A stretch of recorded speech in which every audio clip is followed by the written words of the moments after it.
you set up a little like, well, it says chat is disabled for this live stream.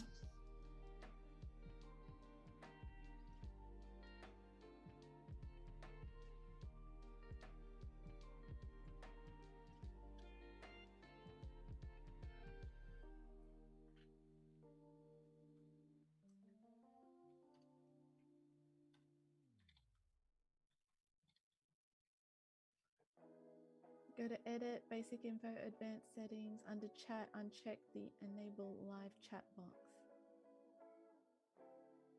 Go to edit, basic info. Oh, events. Hang on. Stream now. Select the gear icon and uncheck enable live chat box. Oh yeah, the whole live chat box thing would be through YouTube.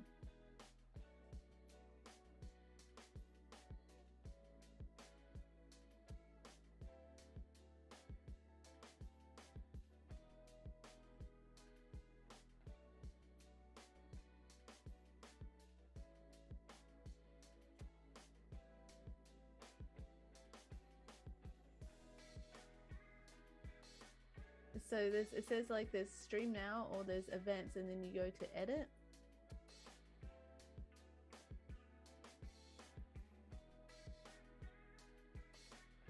What about when you click on the event? Like the actual event?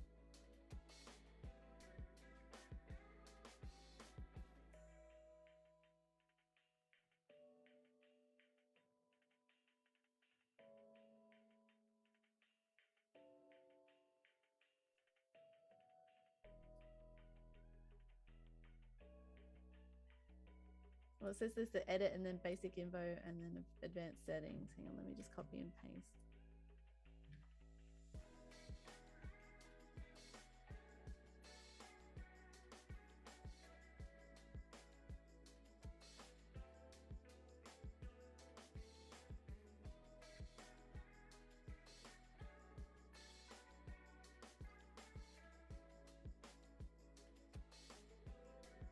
Into YouTube Studio. At the top right, click Create, Go Live. From the left, click Stream, Create a stream. From the top right, click Edit. Under Live Chat, select Enable Members Only Chat and click Save.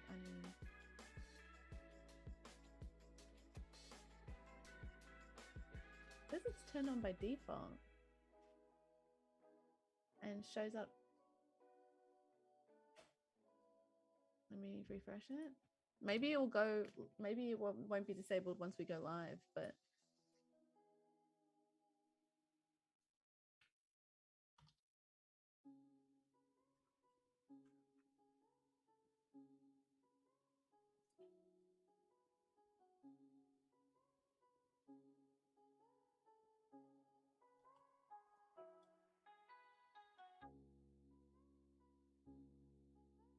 why?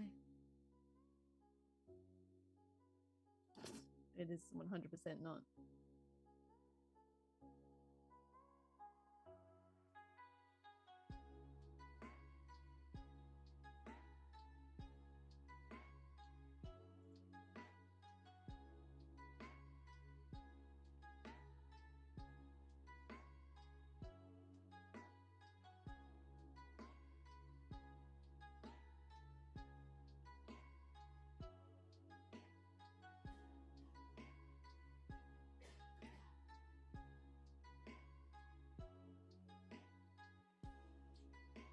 No, it's working.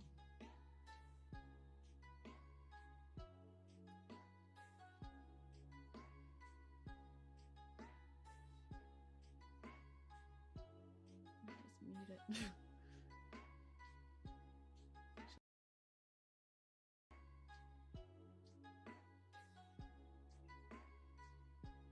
Just wanted to make sure.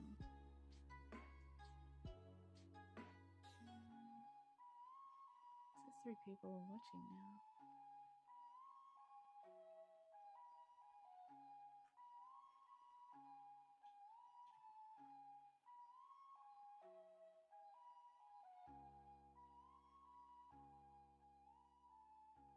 At least the graphic looks good.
Good morning, 8-Bit Nation.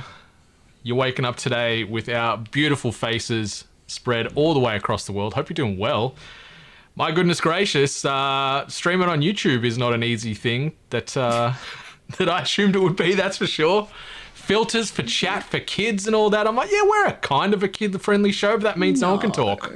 No way are we kid-friendly. No way. I think the kids would love us. I don't think so. No. Can we just confirm in the chat as well that you're getting both myself and Ali through on the comms okay? Any issues there, let us know. So we thought we'd just have a bit of a riff, bit of a chin wag outside of our usual chin waggery before we officially hit record on the Hungry Gamers podcast, the last one for 2021. But yeah, we're here after I don't know how many years we've been talking about doing one of these. We're finally on camera. Yeah, well, I mean, as example of a kind of the fiddling around that we had to do at the start, we are very new to this, and it's not so easy streaming. So the hesitation was justified. Yeah, very very much so. There was a split second there where I'm like, oh my god, what have we done? What have we done? Mistakes. Because yeah, there's so many moving parts, and then to make matters worse, my computer's getting a bit old. So then like I had just this little skerrick of fear in the back of my head thinking, my computer's not going to be able to handle this. It's going to blow up. Oh my god, please help. But OBS is a lot leaner than Slobs, so it's been nice to get this thing running and know it's not taking a huge amount of it's taking 4.5% of the CPU right now, Miss Hart. That is fantastic. Yeah. We have confirmation that we can both be heard. Okay, that's good. That's good. That's good. Hope you're all okay out there in the YouTube nation. Yeah, we don't know if this is going to be home base forever.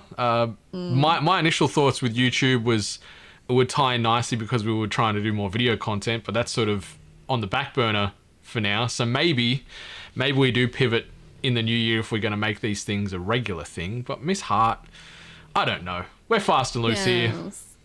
Yeah, I mean, like we did dabble. We said YouTube, Twitch, Facebook. We weren't too sure about which one to choose. I guess this one will let us know if people preferred YouTube or maybe people prefer Twitch. It's kind of like a,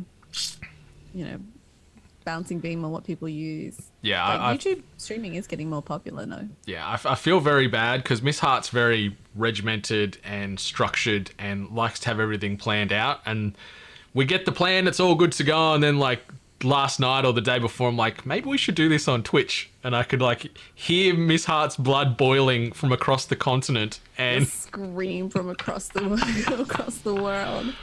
Yeah. Big old F-bomb. Yeah, but that's just me. I think you're used to my my sort of scattershot approach by now. You tolerate it at least. It's like a yin and yang thing. Like you're like sporadic and you got the ideas out there, and I'm the person that kind of has to always take the step back and go, but and then we usually meet in the middle. Yeah, you keep me in check. You keep me in line. But yeah, we're here. We're on camera. These are our respective 8-Bit studios, I guess you could say. This is where the magic happens. Yeah, and as previously mentioned on what was that? Was it Festivus? Said we had it said that there was too many good beards, so I shaved. It looks good actually. Looks really good. Skin's looking very clean, very clear, very smooth.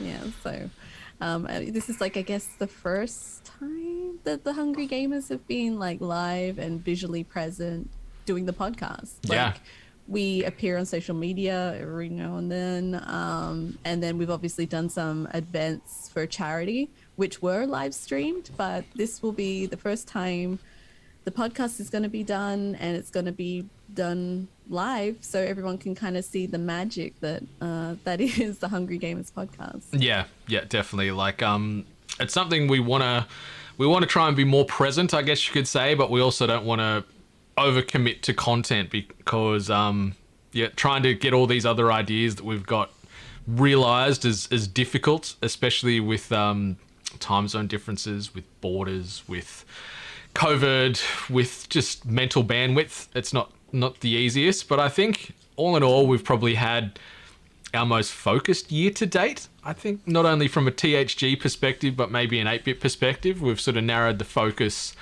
and we've brought out probably more content in more forms of regularity than we ever have, would you say? I think so. Consistent's a pretty good word. Yeah, I think we've done pretty well chugging along with 8-bit and all the content that came out this year. Already the cogs are turning for content in the new year. Mm-hmm. So we should see how everything goes in 2022. Yeah, so we've sort of chopped a few things we were working on throughout this year, or haven't picked them up, I guess, or renewed them, I guess is the industry term, right? We didn't renew the contracts of some of these shows that we've been sort of working on here or there, but we've got a couple of new ones slated to rock up in our return in January. We haven't really got a fixed date on when we're going to come back. Maybe about a month from now-ish, give or take, middle-ish, somewhere in January. We'll be back sometime in January. You think, Miss Hart? We'll be back. We'll be back. We will be back. Full stop. But yeah, it's gonna be exciting. There's some new content coming out. Some completely new podcasts that we've had on the back burner for a long time that are finally going to see the light of day, which I'm excited for. It's very different to some of our other content, so it should be cool. Yeah, exciting stuff. I really have enjoyed. Actually, I've enjoyed, and I really hope everyone else that's kind of like listened in has enjoyed the end of year podcasts, the themed podcasts that we've done. So, yeah. I think that this was a good way to like end off the year of the Hungry Gamers, and kind of like, I guess, kind of a gift to all the poor people that have been actually requesting the live podcast, the live stream. So Merry Christmas. Yeah, and a Happy New Year and a safe holidays and all that. I'm just like, we're not in the official podcasting right now. We're still just riffing. So yeah, bear with us. I'm just quickly going to send a live tweet, because that's apparently what you do when you're streaming. See, where I'm very new at this. We're also interacting with chat, so if anyone's just hanging out, want to say anything, and if they want to ask anything, now's the time to speak, because we've got this like kind of chat segment here that we're happy to chat with you guys and everything, and then we're going to record the podcast, and when we're doing the podcast recording, we're actually going to kind of ignore chat so it doesn't tarnish the experience for our audio listeners.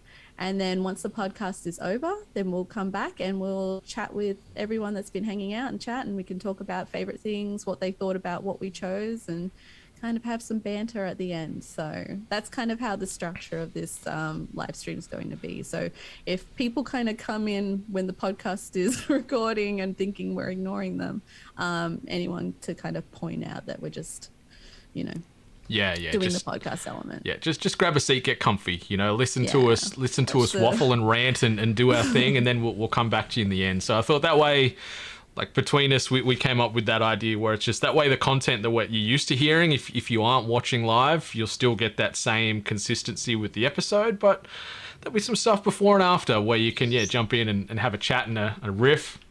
Pete's good afternoon, sir. But yeah, it's going to be fun. Like next year we'll do more sort of forward-facing stuff, really.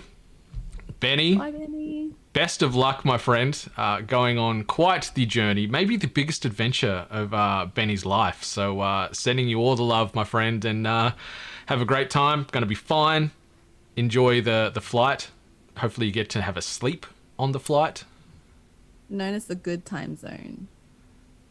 It's a confusing time zone. Is it PST? Is that what? No? What's your time zone name?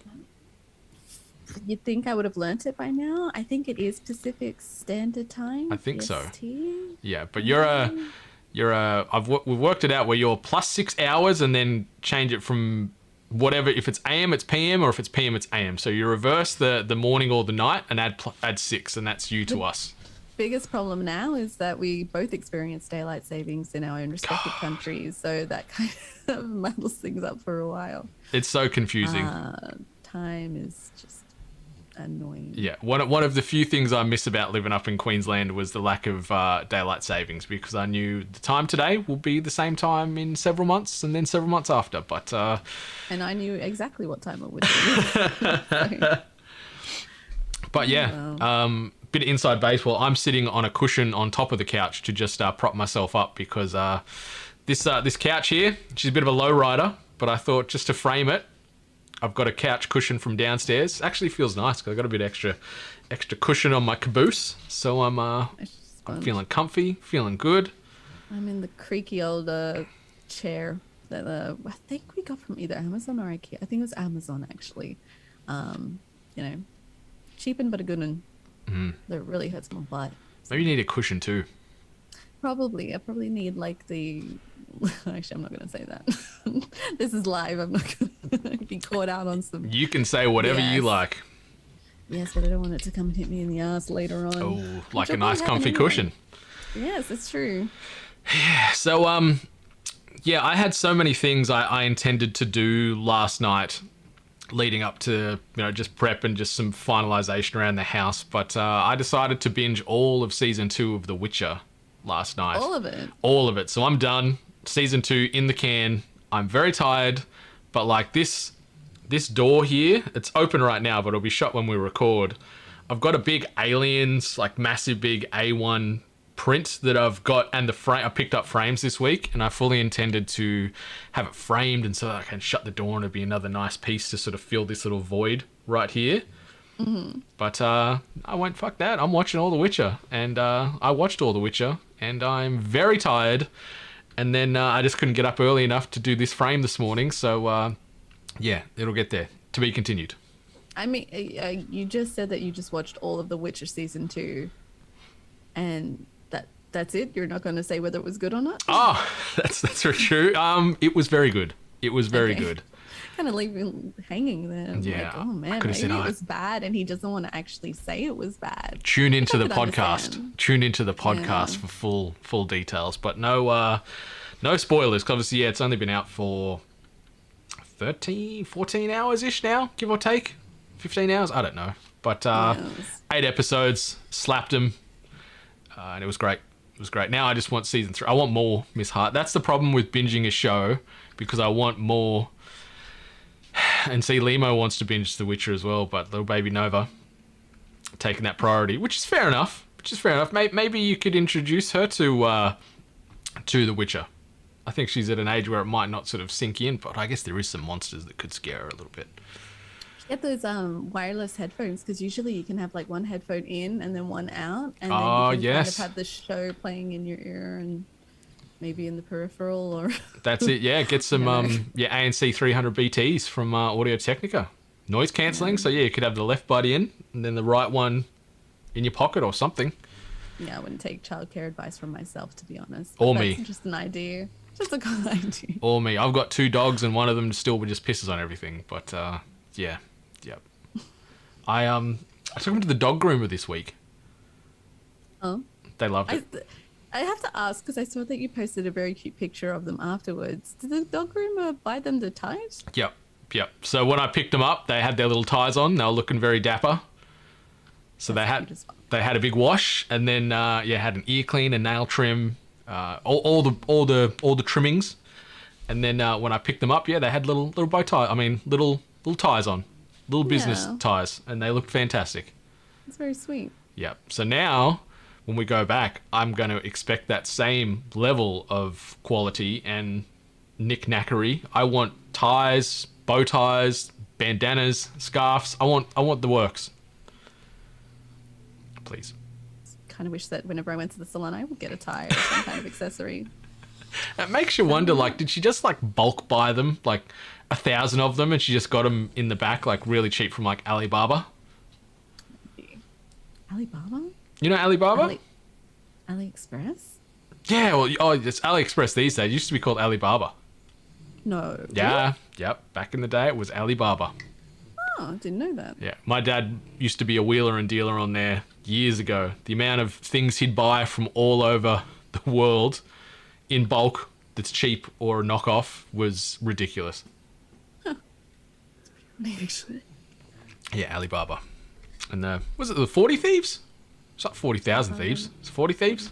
Yeah, You wouldn't fit 40,000 in that cave. I'm gonna say 40. But no, the boys there, they're having a little snore right now. They were up last night watching The Witcher as well. But it was Watching good. it. Yeah, like Bentley watches a bit of TV, funnily enough. He enjoys sort of certain things will catch his eye, and you'll see him watching. He gets his little head tilts going, and it's pretty adorable.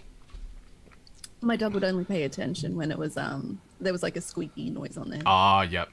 And like full attention. Yeah. So on the dog front, and then maybe we can start thinking about recording. I also bought them because the boys like to lay out on the back balcony. I bought a heap of that fake grass just to sort of make it a little dog More feeling. Comfy. Yeah. And I thought, you know what? I'll do the right thing. I'm going to go buy one of those like elevated outside day beds. You know, the ones that are sort of like a flat bed with like metal legs. Really simple, just a flat piece of fabric. I thought, you know what? I'll treat them. I'll buy that. That way they can be elevated. They can be comfy. Because on that fake grass, there could be, wee remnants. I don't know. So I bought this thing, set it up, and the second I set it up, they were jumping on it, happy days, laying on it. And since then, they haven't touched it. They still lie on the grass beside the bed. And it is so infuriating because instead of buying it from like Kmart or a shop like that, I bought it from the pet shop. So it cost me like $140 for a bit of mesh with legs. And now they're not even using it. So I'm just so salty at you pair. So soft enough. It's super comfy. Maybe I need to put like a extra bit of padding on that. Yeah. Put a pillow on it. Yeah. See if they want that. Yeah. So that'll be my next purchase to add even more value to this bed. Yeah, Limo, this is my life. This is what I hear, not 24/7, but a large portion of my day and night is this. Mostly Winnie. Winnie's the loudest snorer. He's got the little head, but his little snout's more condensed, so he gets them big deep ones going. Yeah. Yeah. But Miss Hart, what do you think? I will just move these doggos down. Maybe if you wanted to play, say, a fart hand jingle while I just break away for a couple of minutes. That was a hit. Sure thing. All right, I'll be back in 2 seconds. Okay. Come, Pups. So, for those listening or those watching right now, I'm gonna briefly run down with kind of what we will be talking about, our favorite things of the year. The whole policy is that it didn't necessarily have to come out this year. It's just something that was kind of new to us that we experienced this year that we enjoyed. So we're going to share that out with the world. So our categories are obviously favorite things we've eaten. We wouldn't be the Hungry Gamers if it wasn't about food. Favorite things we've read. So, we can be a little bit cultured sometimes, and we have read a book or two, so we're happy to share that. Favorite things we've watched. This will be TV, movies, anime because of Brendan, and then favorite things we've played because we are the Hungry Gamers, and we thought we would finish off the podcast with the gaming related stuff, and plus it's quite a lot of that there. So that's kind of how the rundown of the episode's going to go. Full disclosure, when it comes to movies, I don't have a lot. I actually don't have a lot because I am renowned for not actually watching movies. We'll binge watch a bunch of SVU, but I will not watch a 2-hour movie because I don't have time for that. But my movie backlog is pretty bad. I actually have to watch Sonic the Hedgehog before the second one comes out. There's a really good chance that I will probably have to watch the first Sonic movie just in time for the second movie to come out. And yeah, so that's essentially what the rundown is for the podcast. You still haven't watched the first Sonic movie? No, I haven't. It makes me sad because you are the Sonic superfan here.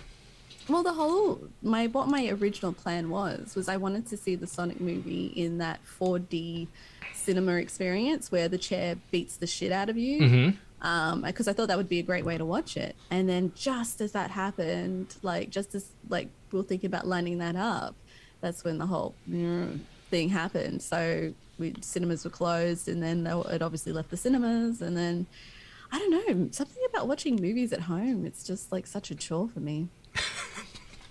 It's less of a chore than going to the movies that you're at home. You just turn it on.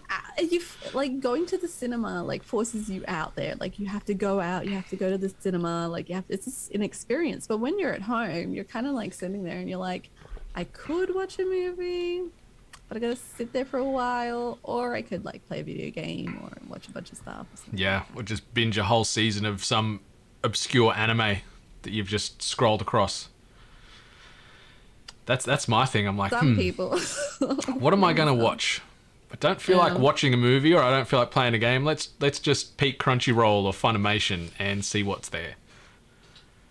I've yet to hit that point.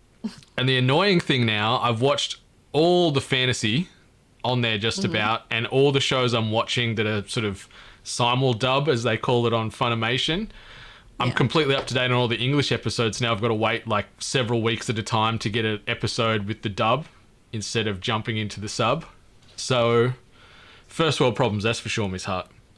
Yeah, it's quite the struggle. I don't know how you watch so much anime though, because like you watch series of anime, and anime is long. Like episodes can be long. They can be dragged out because they have that stuff where they kind of always start an episode with a recap. Yeah.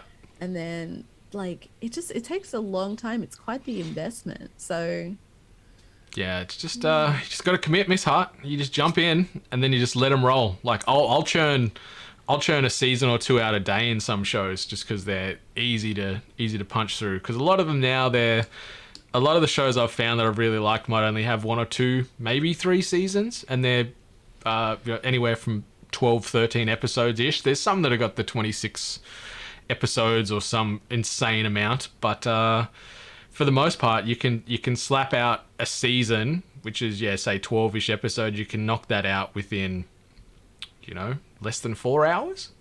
Yeah, no. Yeah. And are you a sub or dub person? I'm a dub guy typically, just because I'll be doing other things, maybe in air quotes working.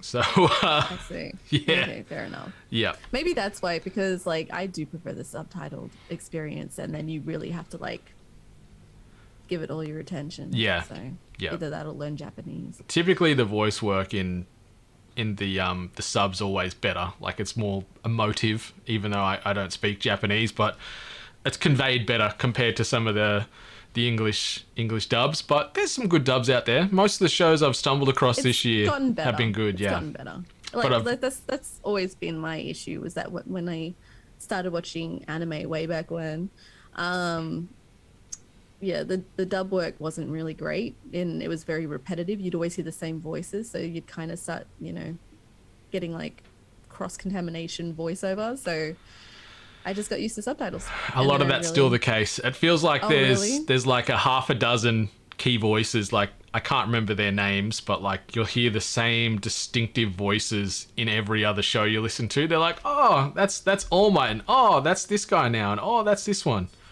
Yeah, there we go. Sub is the way. Yeah. See, maybe I'm not a full card-carrying member of the Weeb Society yet then, because I'm a dub boy, but I'm just busy. I just got other things to do. I got to work, in air quotes, at the same time. I have to do my job while I'm watching my anime. Yeah, I got to get paid to pay for these subscription costs. But they are reasonably priced, especially compared to Netflix, which has just had another price rise here, Miss Hart. It's getting out of control.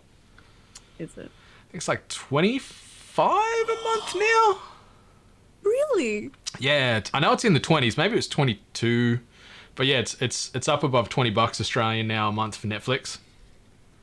Like being in the US for so long, for the years now, like I think I've completely forgotten how expensive things can be in Australia. Like yes. Yeah, it adds up. It adds up. Like I saw that funny meme floating around. It's like people complaining about Foxtel costing $120 a month or whatever, and then you combine all the streamers and it's like the same thing. I'm like, well, you got me there, internet. You got me there. And Lima, yeah, slide into my messages and send me all the fantasy recommendations, because the well's running dry for me, and preferably in dub. That's my main caveat. I want some dubs. Miss Hart, what do you reckon? Shall we? Read. He doesn't want anything to do with it. Yeah, I'm trying to read like spec sheets for work at the same time, so having to try and juggle that and then an anime, just not good. Yeah, 23 for premium. There you go. for Netflix. Is premium at least like ad free? Well, no, Netflix should be ad free. Premium's the 4K. I think it's 5 concurrents. I think that's the premium. 4K streams and 5 concurrents. I think that's the premium pack. But yeah, 23 bones. And then you got Stan, which I have. Then I've got Amazon Prime, which I have. Then I've got Disney Plus. Then I've got Crunchyroll.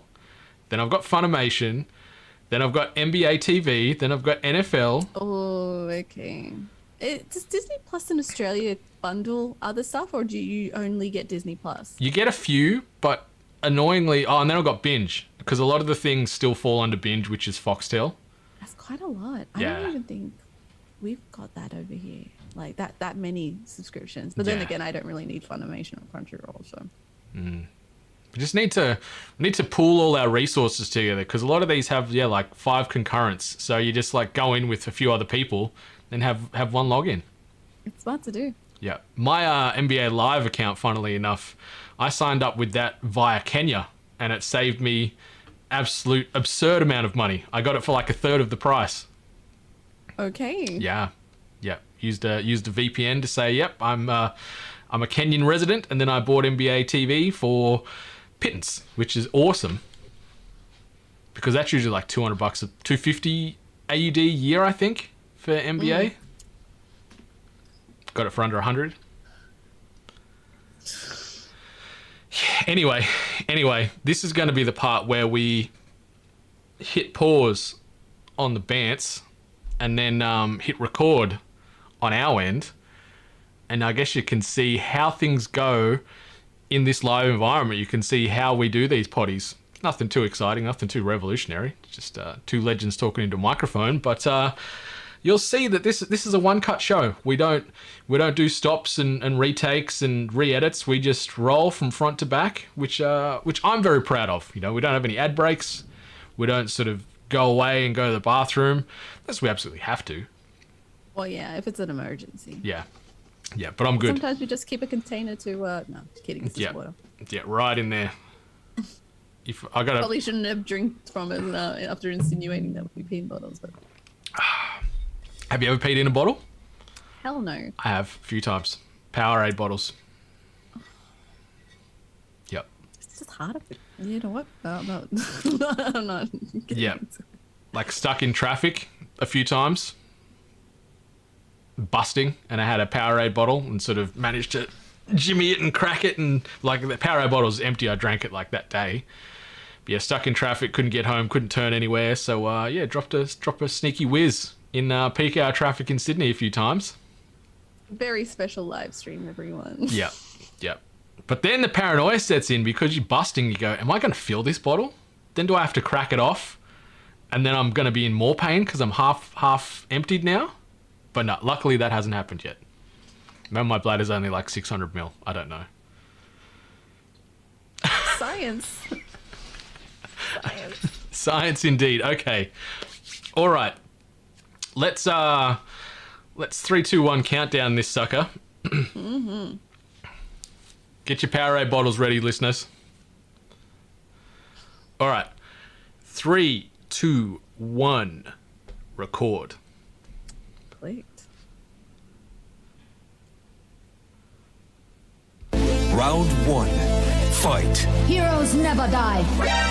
I'm Commander Shepard, and this is my favorite store on the Citadel. I used to be an adventurer like you. Then I took an arrow in the knee. Power, sex, power. They both come down to one thing. Hungry gamers. Hello, and welcome, boys and girls, to the 268th episode of the Hungry Gamers podcast. We are powered by 8bit.net and those sexy legends over at Audio Technica. And I'm your extremely humble host, Brendan White. You can find me just about everywhere at Brendan 8bit. And joining me today, my podcast ride or die, the last podcaster that will be sharing the mic with me for 2021. Actually, I lied, because we've decided we're going to do a spoiler cast for Spider-Man before the year breaks. What? But my favourite podcaster that I share the mics with, you can find her on them socials at Miss Ellie Hart. Miss Ellie Hart, how the bloody hell are you? emotional roller coaster right there. It started off with the best, Well, I'm happy. I happy wasn't to be here for the last one. I wasn't implying that you weren't the best, but it was like when I said the last for the year, I didn't want to lie. And then you see a Spider-Man spoiler cast come out and you go, you know what, you son of a bitch. You said I was the last, and now you're out there talking about Spider-Man and all the insanity with No Way Home. You've lied to me. You've betrayed my trust. Man, I tell you what, I am sweating bullets with Spider-Man. I still won't be seeing it for a few more days, and y'all on the internet need to simmer down. I don't care how clever you think you are. Your ambiguous posts aren't as creative as you think, right? Like, it makes my blood boil, Miss Hart. Like, I've watched it, so I don't have to try and dodge these spoilers like Webb. But, yeah, it really frustrates me when you see these people where they try and be the smartest person on the internet and they're like, oh, imply this. And you're like, come on, just say, I liked the movie. It was great. Broad stroke stuff, non-spoiler, because there's some big things in this movie that you don't want to ruin for everybody. Just be better. Yeah. Find a group chat, go to a Discord, something like that, and discuss your ideas out there. It's just this constant need of being the first or the most recent person to kind of say that you've seen something. Yeah, settle that. We don't care about your edgelordness, you don't need to be the coolest person on the internet because you're dropping subtle hints for spoilers. Like, don't ruin things for other people. Just be happy you watched it and be happy you hopefully enjoyed it as much as I have, and hopefully Miss Ali Hart does too in the coming days. Fingers crossed. Fingers crossed. But yes, 8-Bit Nation, we are here. This is the last official Hungry Gamers episode for 2021. And we thought we'd ring out the year in style. We're going to be talking about our favourite things of 2021. And the caveat for this is the favourite things that Ali or I have experienced for the first time in 2021. So if you start hearing some things that we've played or read or watched or eaten and you're like, oh, that's been around for years, we're not getting into the nitty-gritty like that. It's the first time we've tried it in this past calendar year. So this is first for us. So it might be old for you, but it's exciting for Ali or myself. So, don't break our stride. We've got to keep on moving here. As Ace of Base, I think, sung that song. Not Ain't Nothing Gonna Break My Stride. No, I've ruined it. I don't know who sang that song. I've besmirched the good name of Ace of Base. Yeah. If you saw the sign, then you was, Yeah, I just gotta open up my eyes. It was another baby. God. I can't remember the next line. Is it no time tomorrow or it's gone tomorrow? She'll be gone tomorrow. Yeah, that's right. And then, whoa.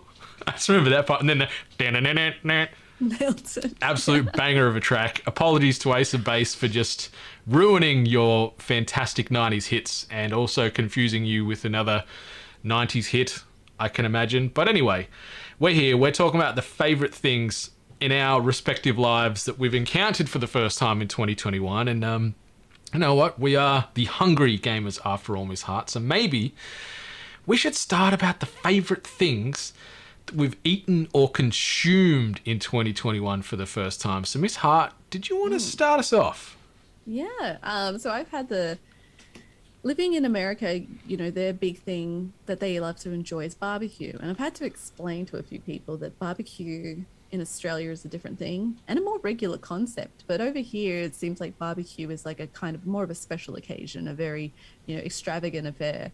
And I've tried a bit of barbecue here and there, and it's been fine. Like, there's a lot of I don't like when charcoaled, like when people really charcoal food. I really hate that taste.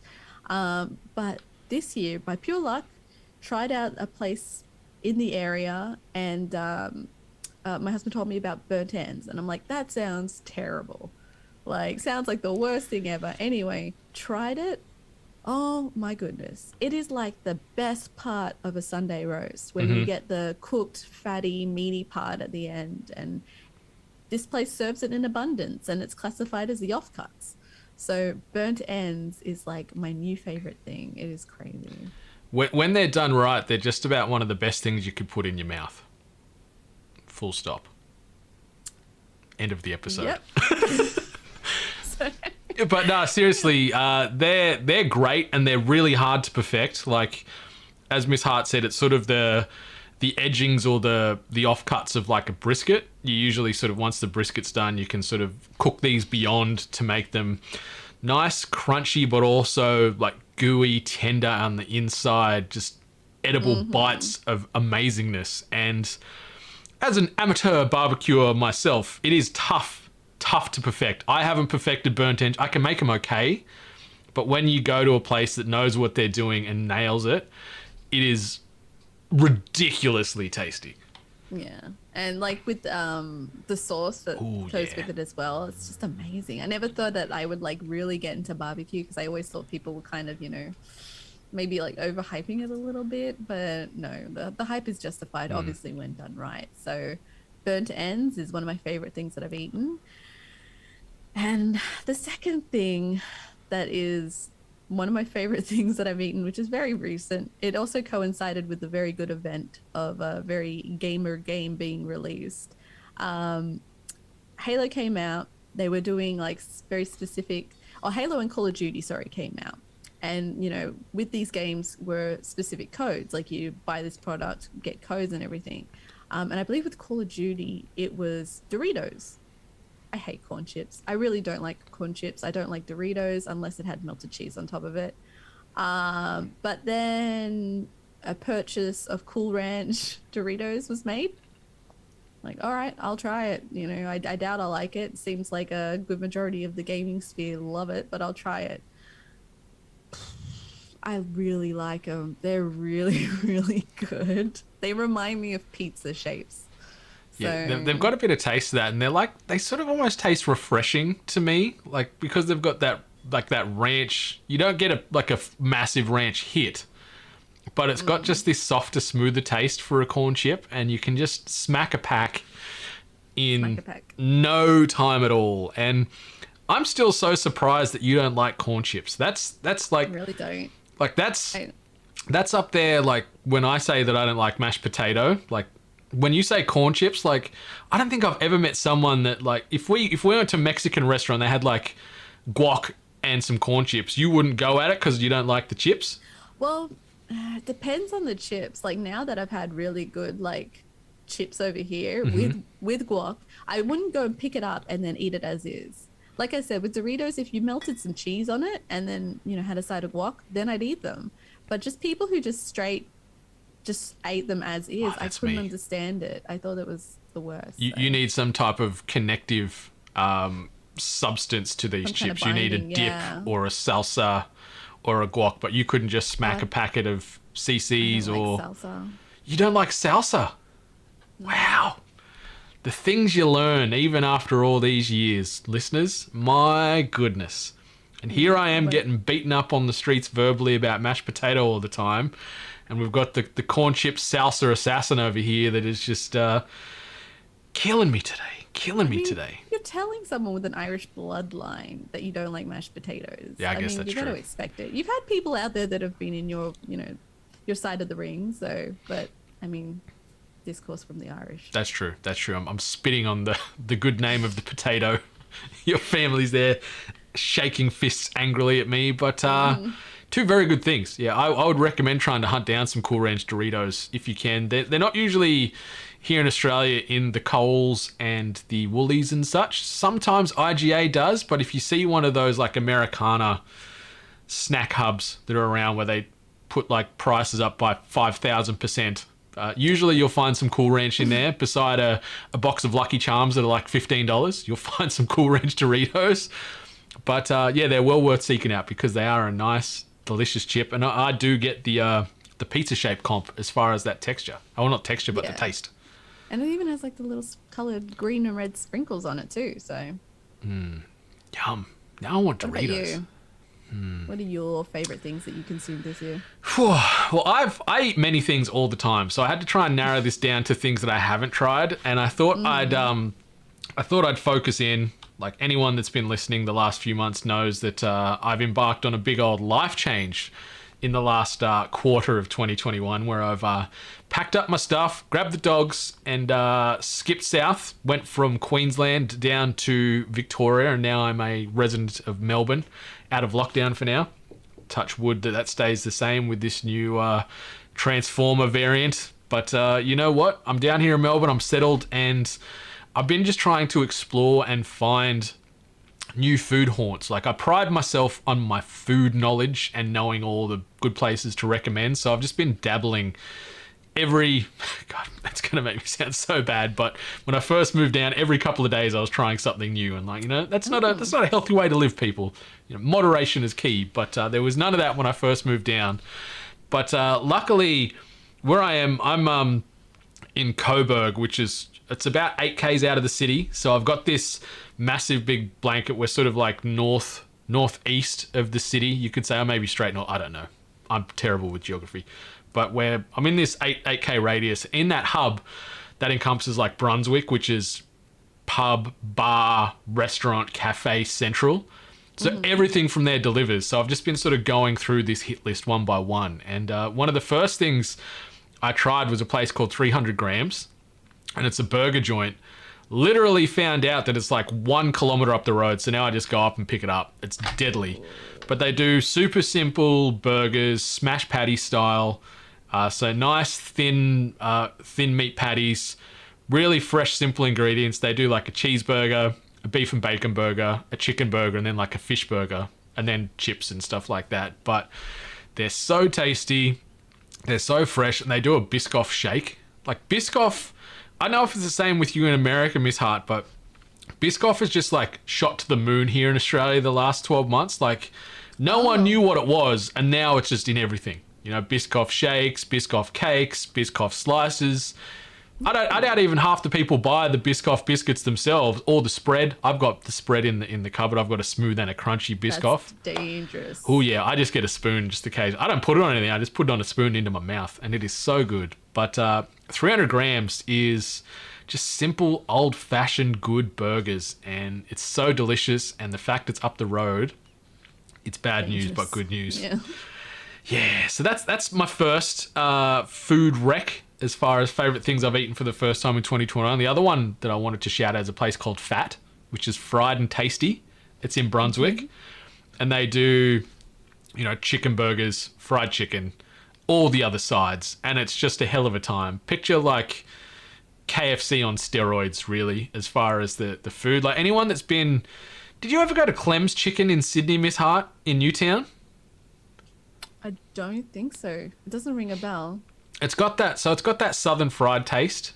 So if you've had southern fried chicken, it's got that vibe to it, but it's just delicious. The burgers are great. The sides are delicious. The gravy, it's like that proper homemade gravy, nice and thick and flavoursome and cloudy. Yeah. But it's so good. Another one this one's about 3 k's from my house.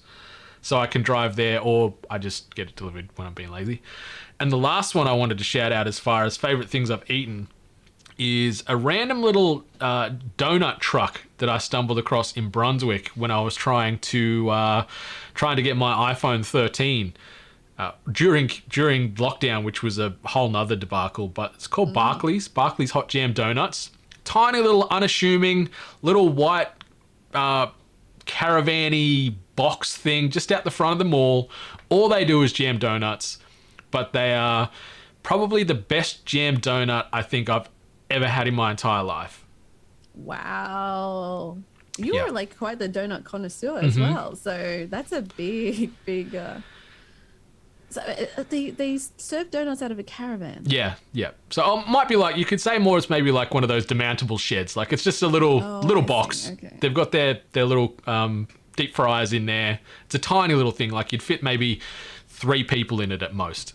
But big insurance. Yeah, but all they do, it's good to know. If I ever need to get a caravan, I know they're going to be prepared for insurance costs. Useless facts from previous work. Sorry, carry on. It's beneficial. You need to be aware of these things. Anyone that wants to get into the food truck world, they need to know that there is premiums for these things. So maybe reach out to Miss Hardy if you need some more advice on that, or don't. But Barclays Hot Jam Donuts. These things, they're like palm of your hand size, little fluffy clouds with like homemade strawberry jam in them, perfect amount of icing sugar over the top, cooked hot and fresh in front of you, so you're never getting ones that have been sitting there from the morning. And they're so cheap. To get a baker's dozen, it's $9. Okay. Which in like in America, that's probably par for the course or a bit overpriced. But here in Australia, you know, everything is ridiculous. Like to get 4 pink glazed ice rings from Donut King, for example, that is $16. But to get a baker's dozen of these little jammies, $9. And it's just the best. And I'm going to go there over the weekend because I've got to go to Kmart, which is where this little hub is. So I'm going to get another little box of these and be very happy. Man, donuts are like one of those things where it's like on any occasion, I don't want a donut. But the second donut is mentioned, like a donut is mentioned or you kind of see one, that's when it triggers. That's when you're like, I have to have a donut. Now I really, really want a donut. Maybe you could get some donuts this weekend too. Maybe I could. Maybe. Pink glaze or jam. I don't want ones where there's like 16 Snickers bars stacked on top. I don't want these big ones that everyone does these days. Those. Piss off with that. I hate those. Yeah, just keep it simple with your maple. Yeah, just simple is better. The KISS method, people. For most things in life. Keep it simple, stupid. All right, so that's the things we've eaten or consumed this year for a first time.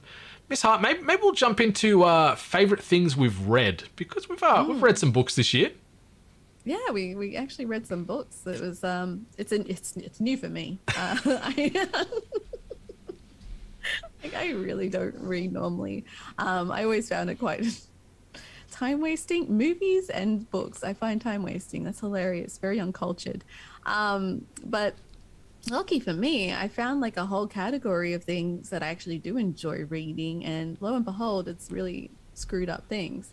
So the first book I'm going to recommend is Tender is the Flesh by Augustina Bazterrisia. It's a book set in a kind of dystopian, I believe it's like a future where we no longer can consume animals because there was like a virus bacterial thing. So society has set the normality of eating humans. But the whole book is kind of going through the experience of like the consumption of humans, and like the main character that you follow kind of like works in the abattoir where humans are turned into meat kind of thing. Wow, and okay. There's this whole underlining story as well where like, you know, it's like a morality thing and kind of experiencing it from this person's angle and his struggles and everything like that. Great twist at the end. It definitely caught me. I actually really enjoyed it. I thought the message was really well conveyed, and I think the person who wrote the book really set up that really screwed up scenario very well. So I actually really enjoyed that one. So that one's called Tender is the Flesh.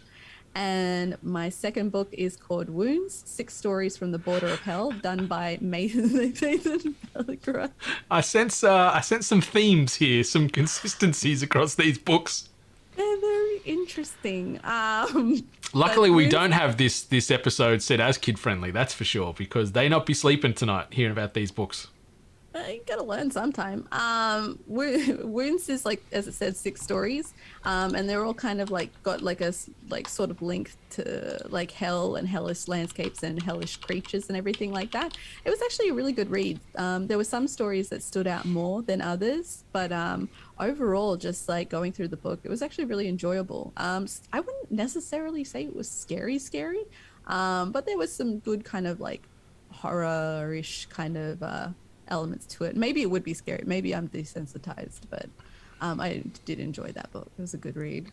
Do you think Tender is the Flesh will ever get adapted to the screen? Do you think it would? Like, it sounds like the themes that it goes into, and probably some of the very horrific imagery. They would have to dumb it down. Like, I'm trying to think what's the most like gruesome movie that I've ever seen, and saying that it's worse. Like, I'm thinking like remember when we talked about Hostel and how graphic that was at times? Like, this would have to be more graphic. Actually, I don't think they could. They would have to take a lot out of there because there is some pretty disturbing things in there. Yeah, but people love that stuff too. There might be a indie producer or writer or director out there that wants to tackle this thing and bring it to the screen and just make people feel very uncomfortable and very disgusted and very sick. Yeah. I don't think they should. But a good book. Yeah, if you do want to watch some modern day cannibalism, check out Raw. If you want a good horror film to do with eating people, that is really well done. There's some things in there that will leave you feeling very uncomfortable. But yeah, I've read a fair few books this year, but I just wanted to highlight the one book, or the series, I guess you could say, that sort of impacted me in the most way, and that's the Kinkila Chronicle. So it's part of a trilogy by Patrick Rothfuss, who has released the first two books, which is The Name of the Wind and then The Wise Man's Fear in 2007 and then 2011. The Doors of Stone is the third book. There's still no date on this as to when it's coming out. It's very much TBD as far as just wait and see and hope for the best. And yeah, it's really good. It's a fantasy trilogy. It's got that high fantasy vibe set in this present day, not on Earth. It's an alternate sort of Earth-esque type of place where you're thrown into the life of a man named Koth, and he's sort of just this sort of magic wielding, just mythological dude. Like he's grown up and had so many stories and so many things happen to this young fellow that he's become this myth, this larger than life character, but then he sort of just faded away into this simple life as an innkeeper. So there's sort of like this scribe and him working together to retell his story as how he became, in air quotes, the king killer. And what happened in there as far as where he was a wandering musician, notorious arcanist, or a wizard if you want to call him that. And it just weaves in all these characters and these stories and these worlds that Quoth was part of. And it's just so well done. And Patrick Rothfuss, the way he writes books, it's almost poetic as far as how he describes things and explains characters and the dialogue that they have between each other. Like, it's a very accessible trilogy, well, 2/3 of the trilogy to get into, but it's just overflowing with great characters and great stories, and the stakes keep getting raised, and just trying to work out how this man came to be is so great, and I cannot wait for the third. He did just sneak a release of the prologue for Doors of Stone out this past week.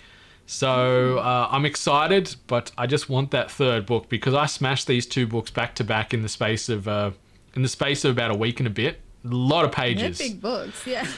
They're very, very thick books, but it just sunk its hooks into me. It was one of those things where I'm just like, I need it all. I need to know everything about this world. I want it all now, and I just smashed it through. So I'm hoping that Mr. Rothfuss doesn't keep us waiting for too long, and we can get into that third, I guess, an asterisk final book, because there has been rumors where he's like, I could make this like a larger story. You could pad this out to a fourth book. So it's like, but I just want more of the Kinkila Chronicle by Patrick Rothfuss as far as things I've read. Plenty of other things, but that franchise or that series stood out well above everything else. So that's my rec there. Maybe we'll start moving into things that we've watched this year, Miss Hart. So what is on your list of favourite things of 2021 that you have watched for the first time?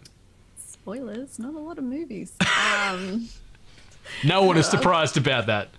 You want to hear, so the only movie that I really have that I actually enjoyed, that I kind of watched this year, that came to mind was I actually watched Apocalypse Now for the first time, and it was some special edition, kind of enhanced edition or something like that. So it actually was kind of zhuzhed up, and I've heard references to it enough, so I kind of understood a lot of points of it. But this was the first time watching, and it's actually really good. I understand why it's kind of why it's held such a high esteem in the cinema world, and just how screwed up some of these characters are, and the overall theatrics of especially the explosions and destruction and stuff like that, and the artistic camera work as well that was kind of set up. So I kind of get that. And low-key Suicide Squad, but I'm assuming we're both probably going to talk about that. That's on my list too. We can tackle that together now if you want it, or later, whatever. We're fast and loose around here today. Suicide Squad was the one movie that I knew I had to make time for, because there was a lot riding on it for me, being a DC villain fan. It was a big one, and also being a person that doesn't necessarily poo-poo the other Suicide Squad movie. So I was looking forward to watching this one, because I watched this one at home, And yeah, it lived up to the expectation. It was really good. I was really happy with that one. Yeah, I enjoyed it. I'll sort of just quickly jump in on the back of that with my Suicide Squad thoughts. And yeah, I feel it righted all the wrongs from that first Suicide Squad. I know you're a bit of a apologist for it. You're a bit of a fan of the original. It's not terrible. It's watchable. Yeah, but that's a low bar. It's an action. What is it It's like? an action film. Yeah, Like, yeah, I guess. Maybe I'm a bit too harsh on it right now, but just seeing where the first Suicide Squad was and how the Suicide Squad came to be, and James Gunn just doing James Gunn things with this fantastic cast, these fantastic characters that are all realised and given adequate screen time. Asterisks on that, because obviously things happen fairly swiftly in that movie, but it's really, really good. Like, the 8-Bit Nation agrees it did win our Movie of the Year award in the 2021 biddies. And it's up there for me. It's one of the best movies that I've seen in 2021. And I'm excited for Peacemaker coming out in middle of January. And maybe Suicide Squad 2, or just more offshoots for some of these other anti-heroes or former villains or pure villains, whatever you want to classify them as. I'm excited to see more of this world, and I just hope that James Gunn's DNA stays throughout, because I really love what he put on screen. Yeah, I agree. That's my biggest concern, is that we don't venture too far away now from that, because how Hollywood, they get really horny when things go well, and then they just start making offshoots, and it just gets really, really bad. TV wise, I never hear anyone else talk about this show, but F is for Family, their final season happened this year, and it was a great way to finish off the show. It's very underrated. Bill Burr, who's the comedian, it's his show. He voices the main character, and it's like a family sitcom, but it's just like, it's really harsh. Like, it's Bill Burr, so there's like a lot of swearing and they really cancel out those happy family moments. It's not like Family Guy. It's not like, like that sort of thing. It's kind of more along the sitcom route, but just really fucked up. So if anyone has a chance to watch Ephesus Family, give it a go. You might enjoy it. The other one I watched was Eastbound and Down. I kind of mentioned this on the podcast already. I had no interest in this show. It actually looked stupid to me, but lo and behold, got its hooks into me, and I was there like hoping for Kenny Powers to succeed in the end, even though he is a horrible person. Narcos Mexico, that's great. I haven't watched any of the other Narcos, but watched the Mexican one, and it's actually really, really good. And it really helps having someone nearby that's able to explain it all, and like locations and everything. So I guess I get that extra beneficial experience. Schmigadoon, which was the Apple TV series, which is a joke on kind of musicals. That was quite surprising, and I enjoyed that, but I do enjoy a good musical. Crime Scene Kitchen, which I got you to watch as well. Damn straight. Stupid fun cooking show. Always love a good cooking show, and then that one just took it to a weird angle, and thanks to John McHale, it worked. It really did. Like we've gushed about Crime Scene Kitchen on many an episode now, and yeah, it's on my list as far as favorite things of the year. It was just unexpected to blend the worlds of a competitive cooking or baking show with the insanity of a CSI. You think, how's this going to work? But it does, and it does really well, and I hope we get a second season. Yeah, and then to kind of also jump onto that as well, there was also a show from Netflix called Bake Squad, and that was also great. Another cooking show, but it's less competitive in the sense that it's just 4 chefs making a dessert for a one-person special event, and there's no competitiveness to it, and if it is, it's all just a joke. So I do enjoy a good show where the competitive nature is taken out of it. I mean, the British baking show, Great British Bake Off. Yeah. Oh no, it has to be called the British Baking Show now. Oh really? Or something like that. Yeah, they had to change the name. Oh God, see, I'm not up to date on the later seasons, but just finished the last one. Do love it. Do love me some Bake Off. Some of the hosts that they have on various seasons, I love a little less than others, but yeah, it's great. It's great. I'm a sucker for a good baking show. Same. It's literally food porn. It really is. It really is. And speaking of food porn, I'll be getting into that shortly. But maybe I'll start with my TV stuff to just sort of jump on the back of that there. And I wanted to first shout out Arcane, which obviously only just came out a couple of weeks ago on Netflix. Absolutely adored it. I'm not going to dwell too much on it. We do have a spoiler cast available right here on the Hungry Gamers RSS feed, so go give that a listen after you're done checking out this episode if you haven't already. Spoiler free for I think the first 50 minutes, then after that we go full spoilers, Nato and myself. But Arcane, one of the best animated shows that I've seen in years. Just loved the cast, loved the story, loved the voice acting. Love that animation style and the soundtrack that came on the back of that too. Fantastic television. I've bundled all the Marvel Disney Plus shows together as far as favorite things I've watched. Like it started, obviously we got WandaVision, then it was followed by Captain America and the Winter Soldier, or Falcon and the Winter Soldier. I don't know if I just gave away some spoilers there, sorry. And then also Loki and now Hawkeye. We've got the finale coming next week for Hawkeye, and boy howdy am I excited for these universes to continue to be built out, whether it be future seasons or through future films. Episode 5 of Hawkeye that dropped this week has just been part of this delicious, tasty dessert sundae that I've been consuming for the better part of 7 days now. Like it started last week when I got to watch Ghostbusters Afterlife. And then this week, not only getting episode 5 of Hawkeye, which was brilliant, but also then Spider-Man No Way Home. And then The Witcher Season 2, all within a calendar of 7 days, has just got me so overstimulated, it is not funny. Resident Evil didn't sit in the palace. Oh, yeah, that's like, that's the bite that I sort of didn't enjoy. Maybe there was like a bit of popsicle stick in that bite or something. I'm like, oh yeah, that's that, which makes me sad. But going back to Ain't Nothing Gonna Break My Stride, that did not break my stride this week because all these other good things outweighed that very average Resident Evil Welcome to Raccoon City movie. And The Witcher Season 2 only dropped last night, but I've binged the whole second season, and it's more Witcher, I guess, which is I don't know if it's the best way to describe it, but if you enjoyed Season 1, I think you're going to enjoy and then some Season 2. The storyline is a little less convoluted. Like in the first one, there was a lot of time jumps. They were sort of jumping past, present, future type of thing a lot, which could be a little confusing for people that maybe hadn't watched the games or read the books. Mm-hmm. Where Season 2 is a little bit more of a linear path, less flashbackies and things, which is great. And the cast is phenomenal.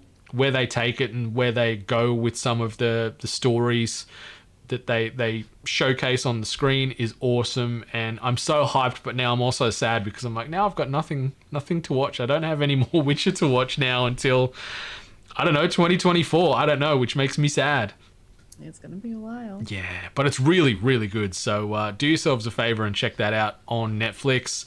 As far as movies, I touched on 2 of those there. We spoke about the Suicide Squad, but yeah, Spider-Man No Way Home. I think it's my favorite movie I've watched all year. It is so good.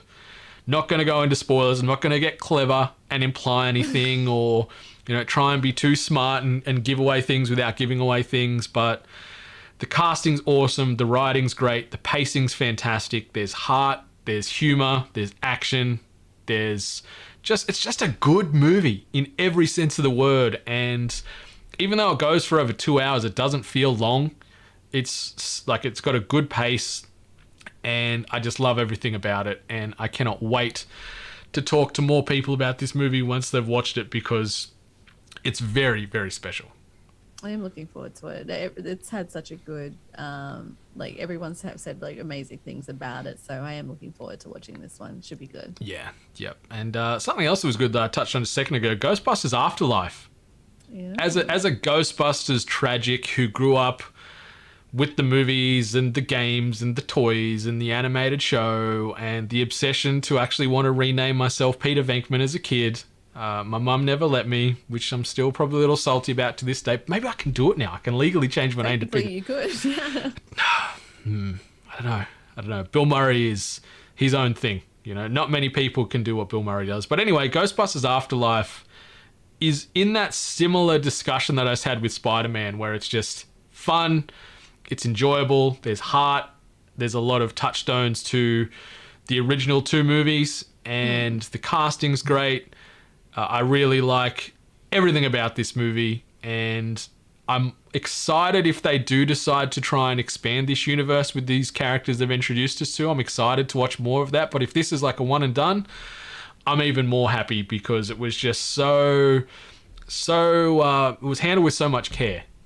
Like the source material and the characters, and it was just very respectful and very endearing and just really emotional, and I was just smiling from ear to ear with both Ghostbusters and Spider-Man. Like, it felt like I was transported back to being a kid, and it was just so fun and so great, and phenomenal films. And the last one I'll quickly touch on is Dune, which is now available finally around the globe. Really great, like completely different tonally to these other movies we've talked about. But Denis Villeneuve is just a sci-fi savant. Anything this man puts to screen is usually not only a work of art visually, but the storytelling is great, the casting is great. And they've done this book justice, and they've also, I guess, righted some of the wrongs from the original film adaptation from the 80s. And I just cannot wait for part 2 to see what they do. And it's just a feast. If you can go watch this on the big screen, it is very, very special. Like, it's so artistic and just stunning to see. The pacing comparative to those other movies we've been talking about, it's night and day. It's a bit more slow and a bit more dramatic and world building, because this universe is so big. But holy moly, can I not wait for Dune Part 2.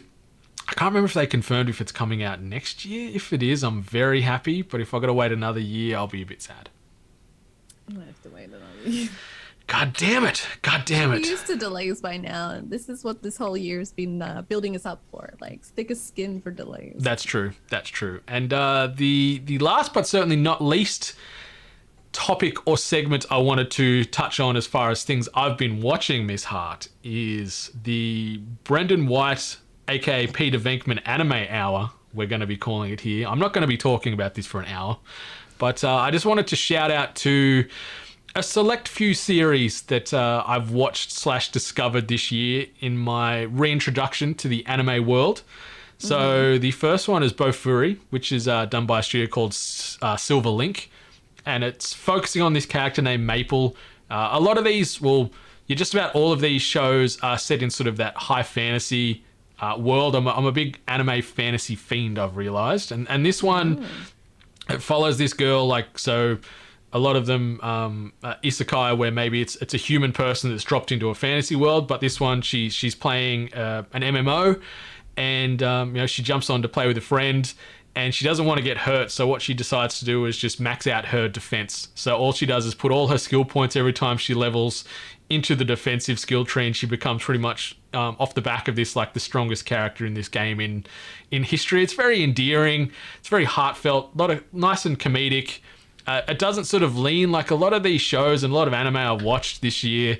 You get a lot of sexual undertones and a lot of just unnecessary smut thrown in. It feels like a lot of fan servicey things. This one steers clear of that for pretty much the whole time. I can't really think of anything that was a bit like, oh, but it's just nice and full of heart. And there's only one season out at the moment, but I cannot wait for season 2. I think it might be coming out in 2022. Fingers crossed. The next one, I've just put these in alphabetical order, but this one probably hit me the biggest, and that's Food Wars. Multiple seasons available. There's some on Netflix, then the rest of it's on Crunchyroll. Depending on if you're looking for sub and dub, it's a whole thing. If you need some guidance, message me, because it was a journey I went on. But Food Wars, done by JC Staff, follows Yukihara Soma and Nakiri Erina as the two primary characters. And it's a show like, picture anime Iron Chef, I guess is the best way to describe this show. Yeah. But there's also heavy references to, I guess, foodgasms. Anyone that's eaten a good meal has probably had a foodgasm or two in their day. And it leans fully into that. Like, these people are making these magical meals that just blow people's minds apart and their clothes apart off them as well. It's all like suggested nudity. Like, you don't see anything. Like, there's always things like hiding nipples and groin areas and things like that. But it's so great. The tone of this show is so good. I know it didn't hit for you. Like, I think you've watched an episode and you were just like, nah. I wasn't vibing with it. But maybe I will give it another try, because a lot of people do hold it with high regard. So maybe I will try it again.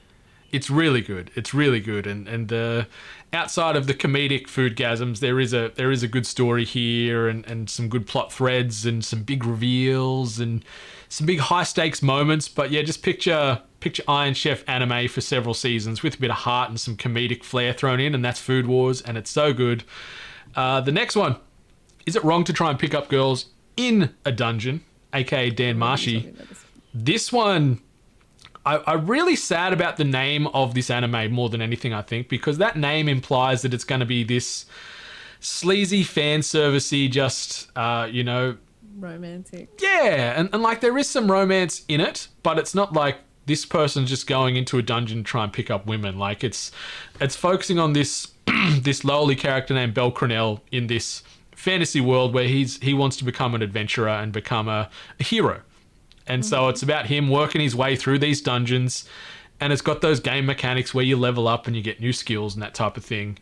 And it's just so heartfelt, just seeing this little guy who starts as nothing, and he's very underpowered, and he's fighting his way through everything to start to establish a bit of dominance and get a bit of rep, and then his little crew builds out, and he's got like each one of these adventurer groups that they form, they have to be aligned with a god. And these gods are living creatures, and he's aligned to, I guess, not the worst, but like the lesser of all the gods. Like Lady Hestia is her name, and I guess she's sort of like one of the B grade gods or the D grade gods.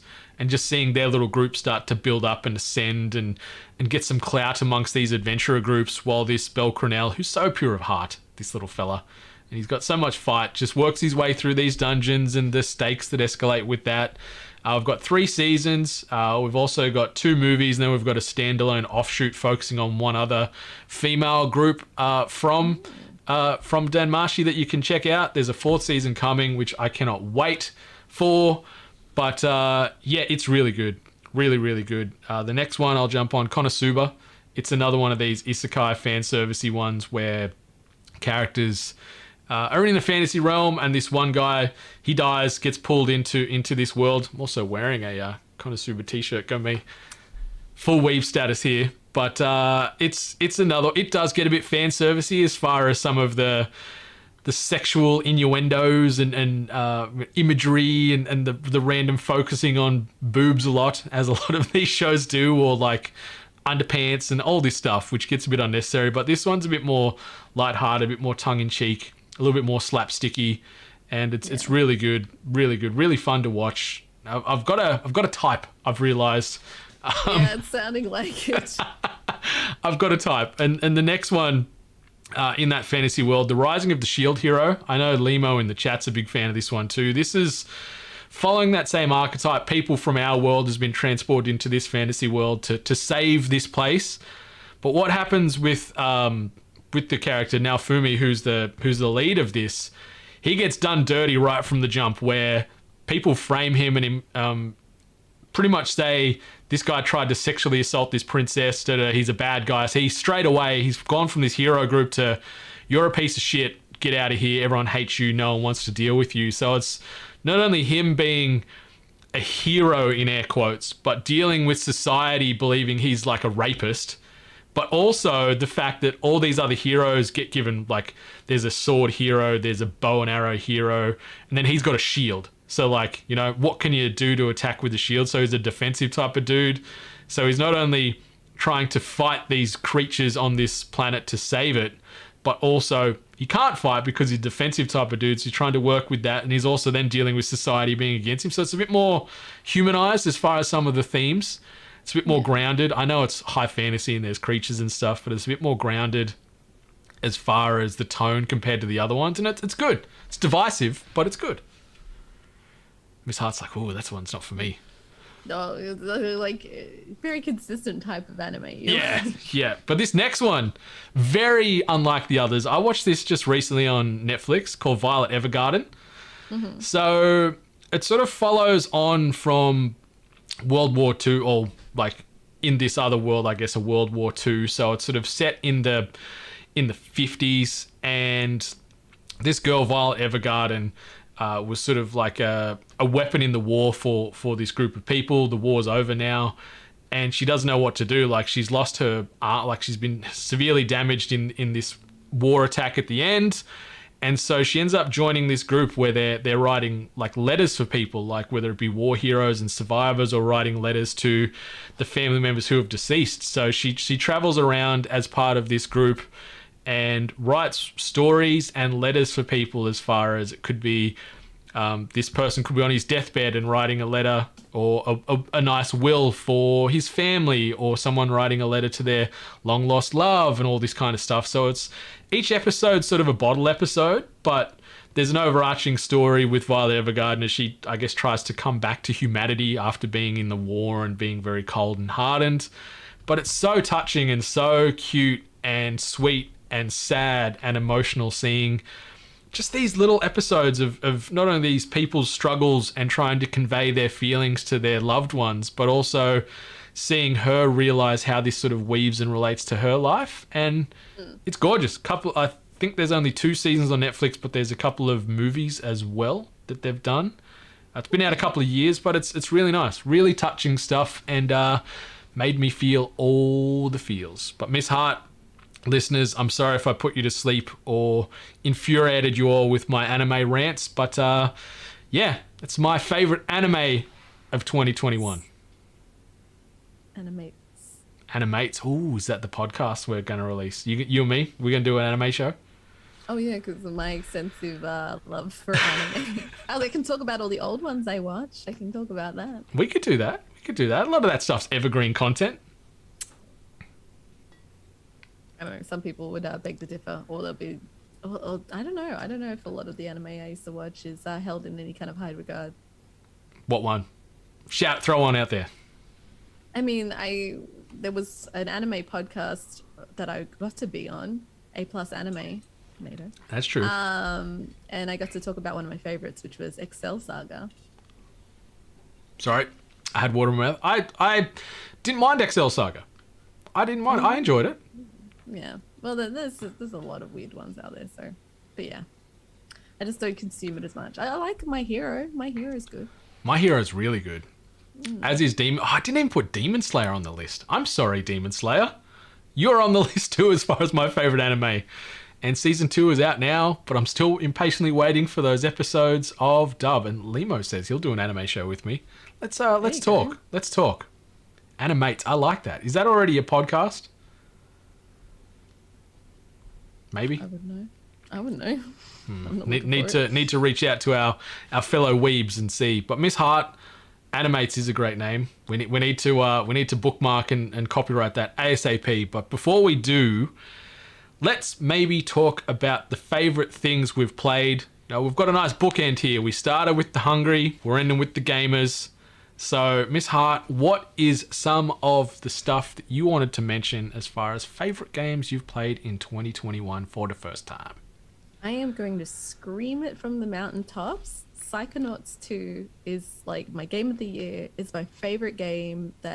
It's a game that has had such an impact on me that I haven't experienced in a long time with video games.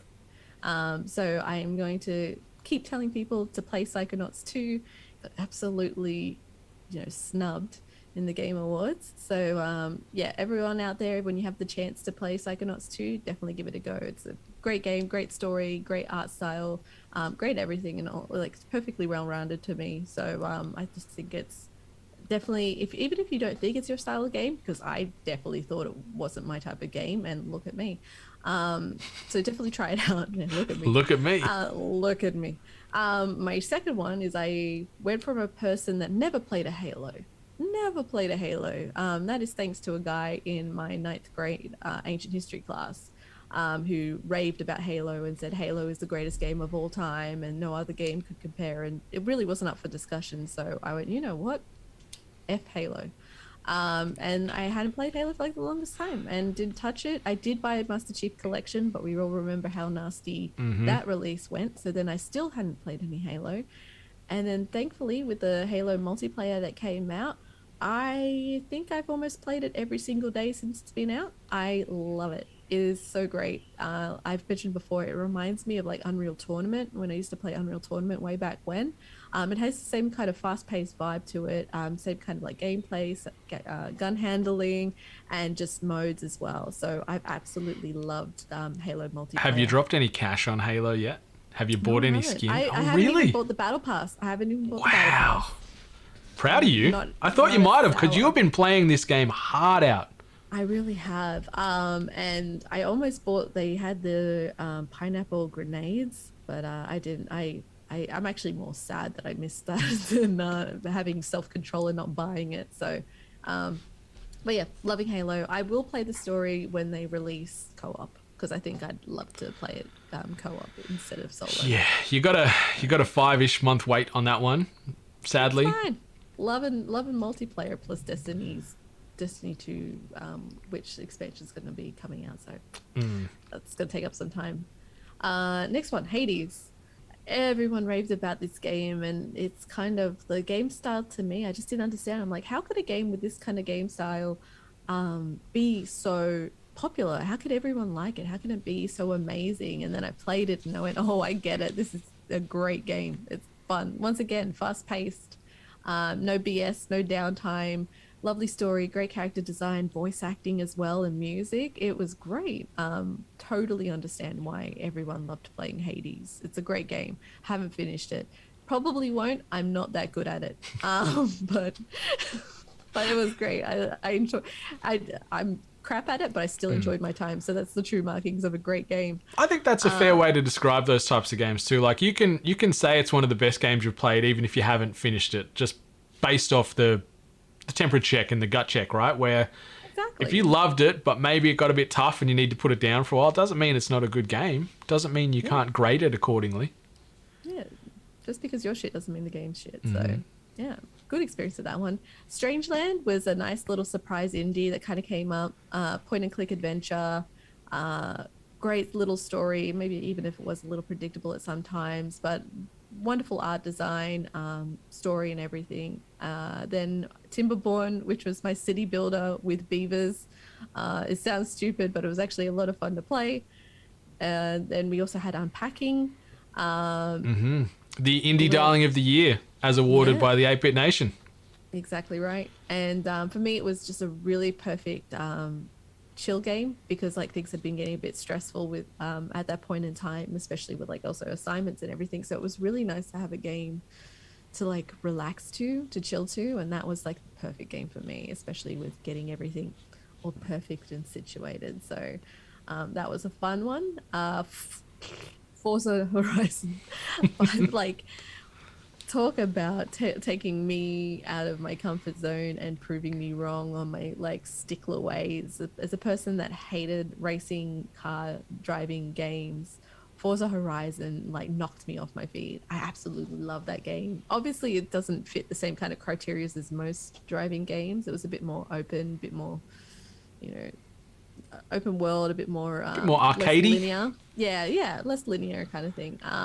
It was great. I absolutely adored my experience. I loved buying all my shitty looking cars and just driving them around. Did you see the Dune theme?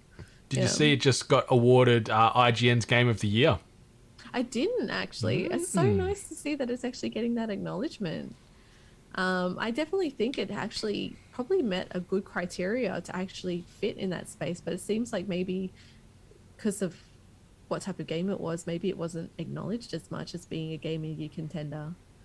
But yeah, I think it deserves the praise. Like, I think you nailed it. Like, you got me to play it and like it. Yeah, if Miss Hart gives it the rubber stamp, then you got to stand up and take notice. Like, it's so fun, and I'm happy that you finally got around to experiencing one of these, not only Forza games, but the Horizon subsect of it, because it is a bit more arcadey, a bit more fun, a bit more co-op oriented, where you can just join a convoy and just start running roughshod around Mexico and doing crazy jumps and crazy races and just having a crazy old time in an assortment of very unique vehicles.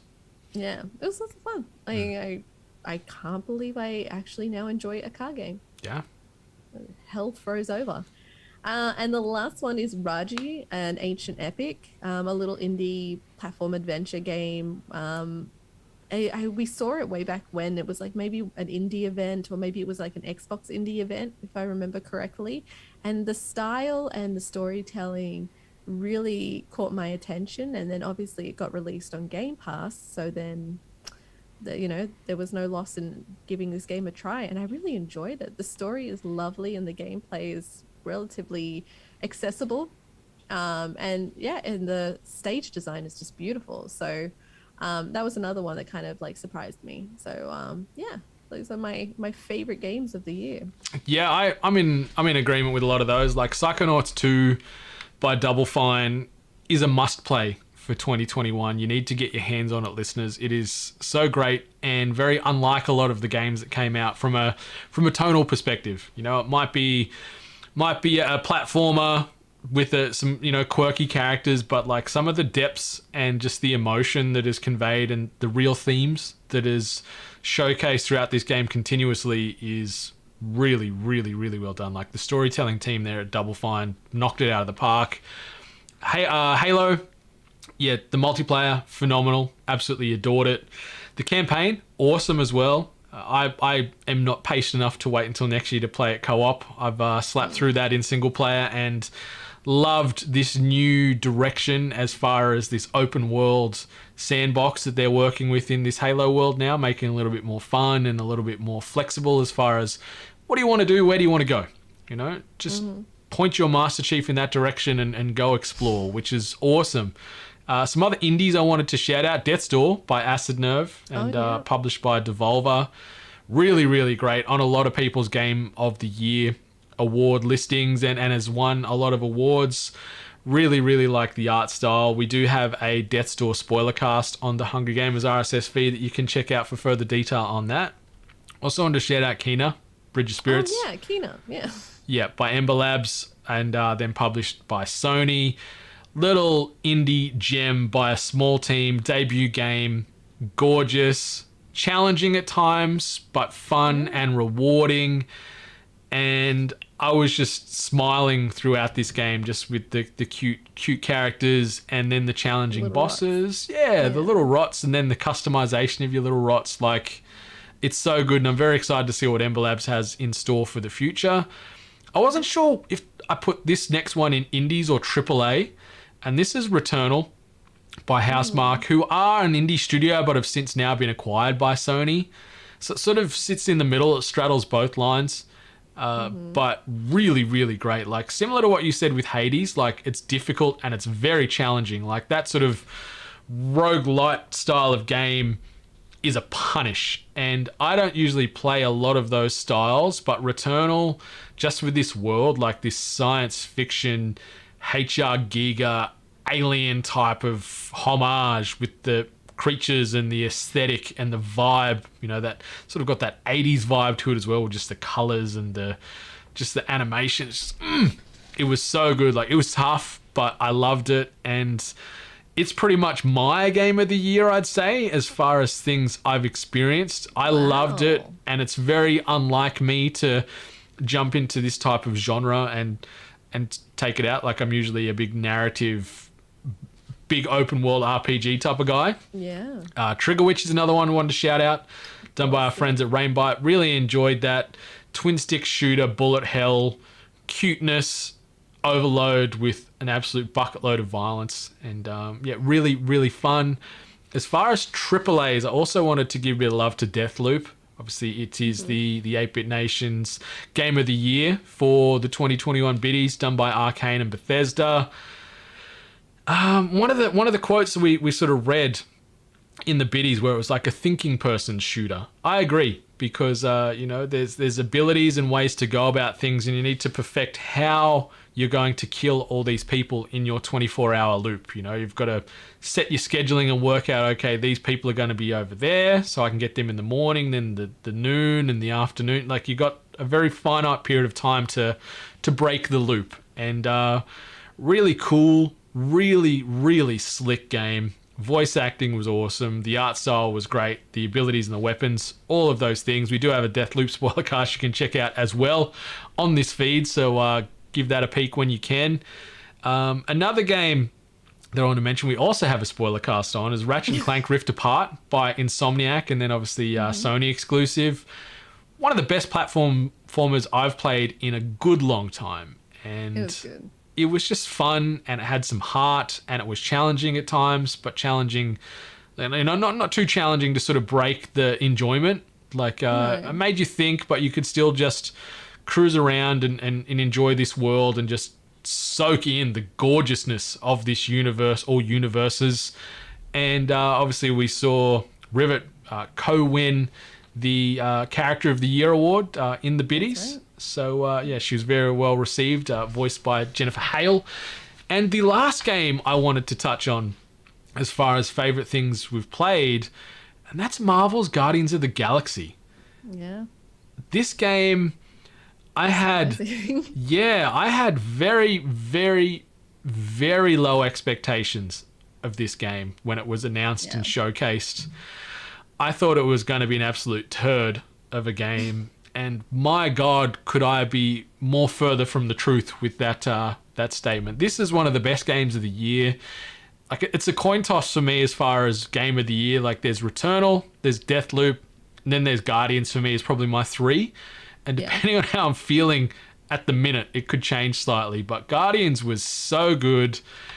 One of the best Marvel stories told on a screen in years. The characters were great. They really, really canvassed and sort of developed this relationship with the Guardians and filling out their backstory about how they came to be. And they're like a broken family. Like, they're all hurting and they're all damaged, but they've all come together to find themselves again, and sort of seeing how that happened. And then obviously the overarching story that plays out with this game is so good. It's the best Marvel game I've played since Spider-Man. Like, it's one of the best Marvel games of all time. It's not a high bar. There's a lot of dud out there, but this one deserves your time and your respect and your money. If you're looking for some games to play over the holiday season, that list that Ali and I have just sort of rattled off, there's so many very unique experiences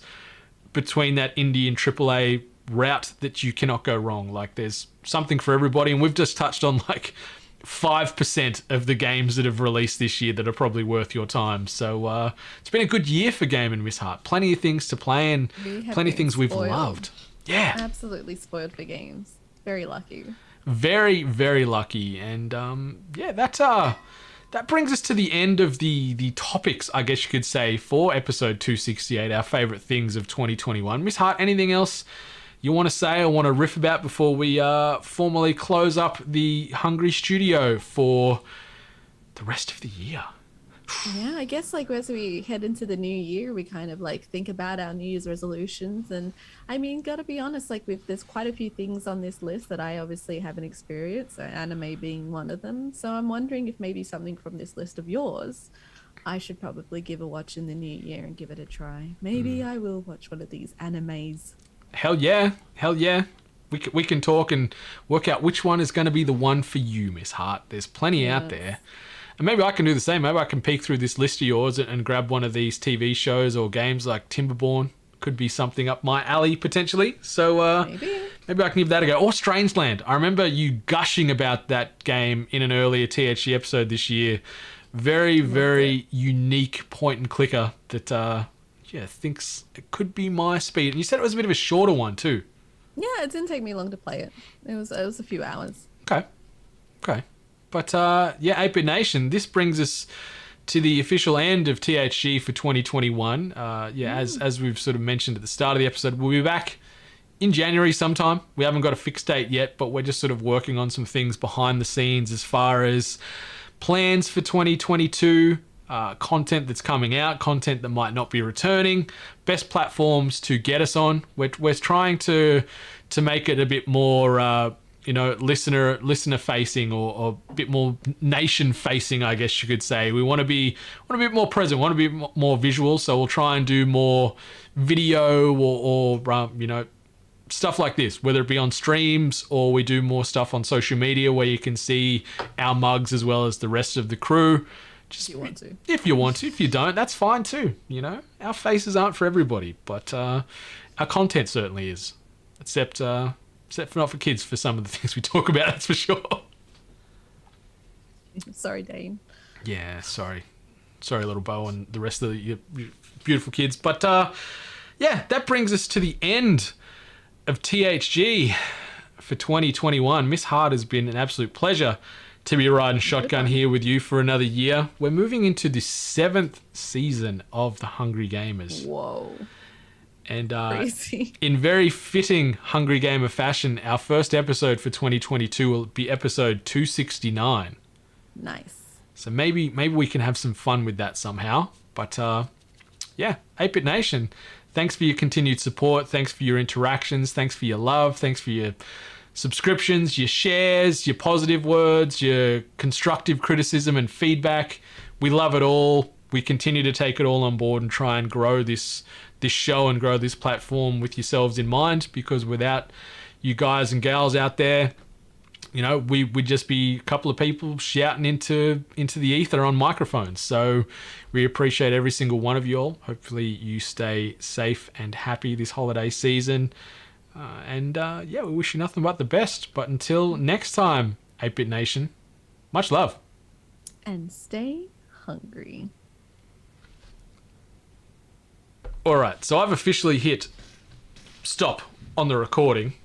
The mics are still hot, though.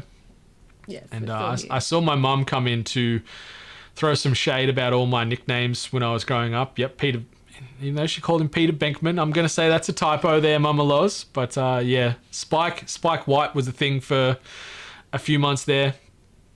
Presto was a name I could not escape for decades, Miss Hart. Decades. But thankfully it's finally gone. And then Bren Van Dam, my wrestling name.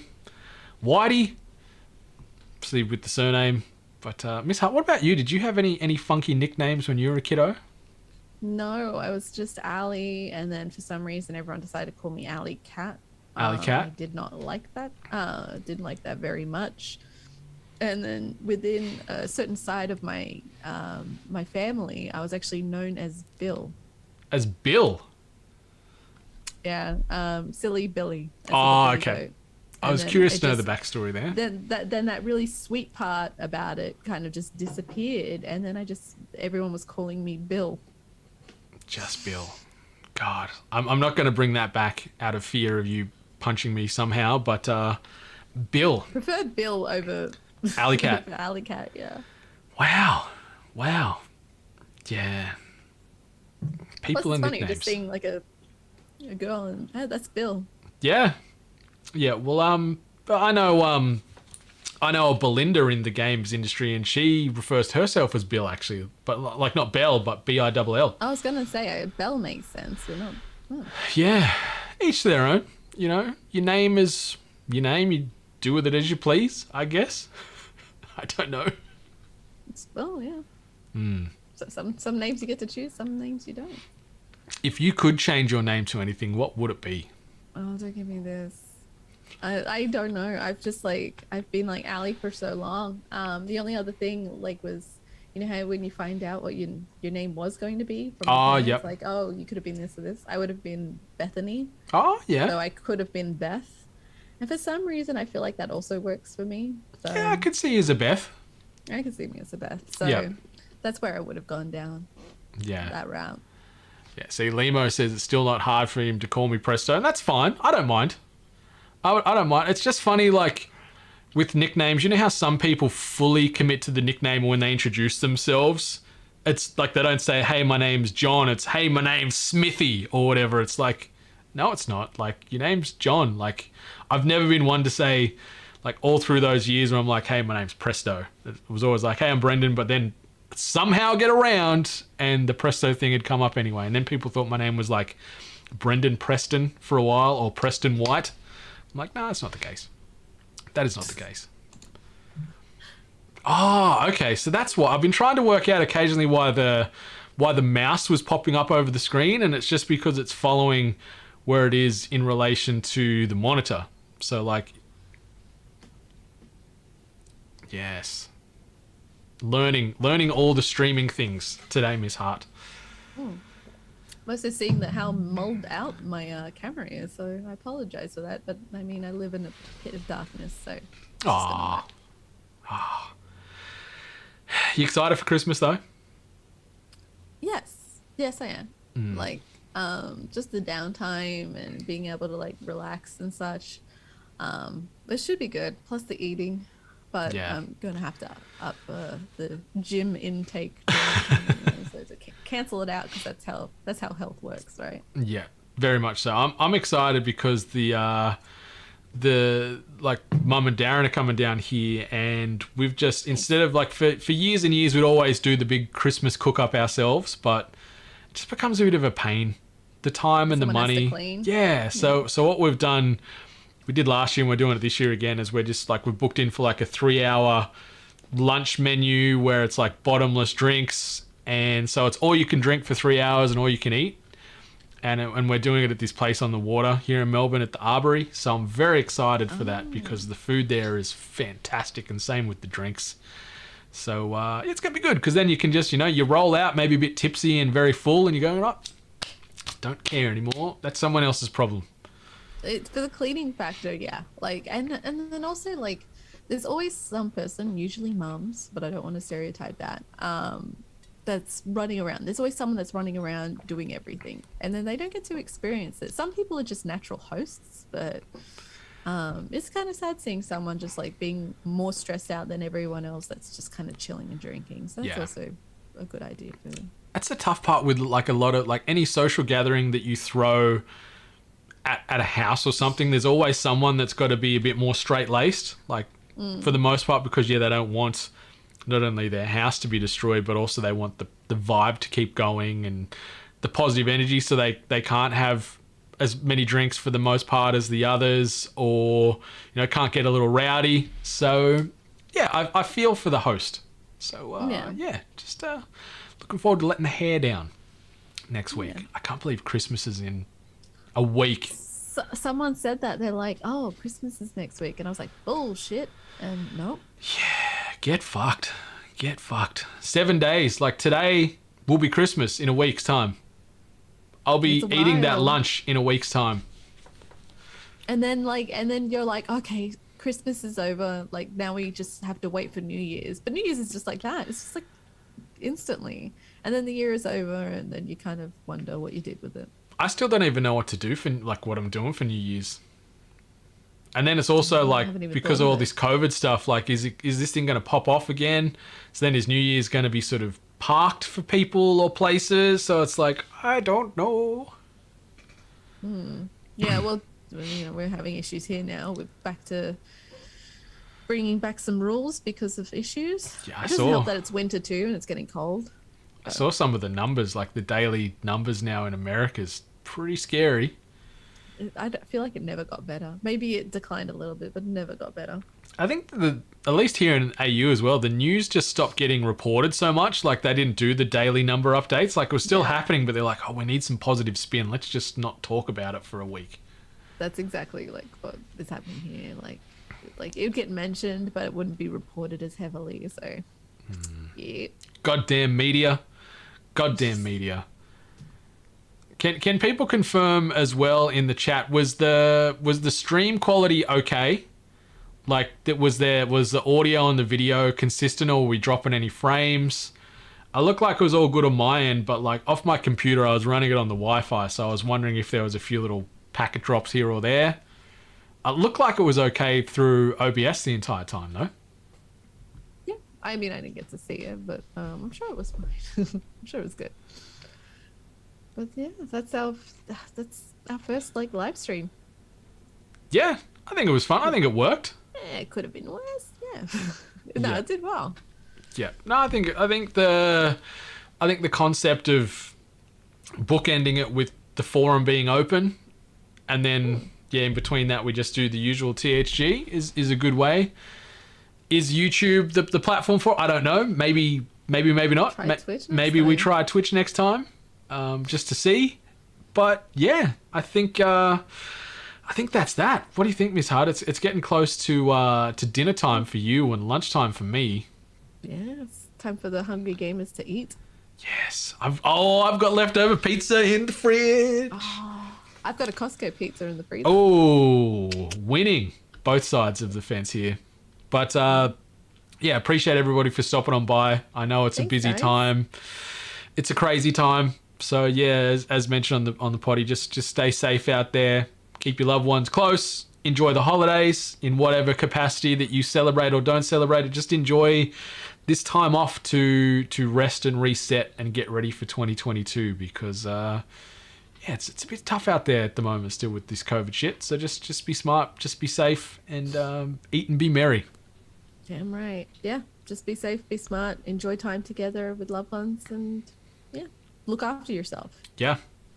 Well, we'll see you in 2022 in an audio or video based capacity, but we'll still be around on them socials. So peek us on there if you want. But otherwise, until next time, much love.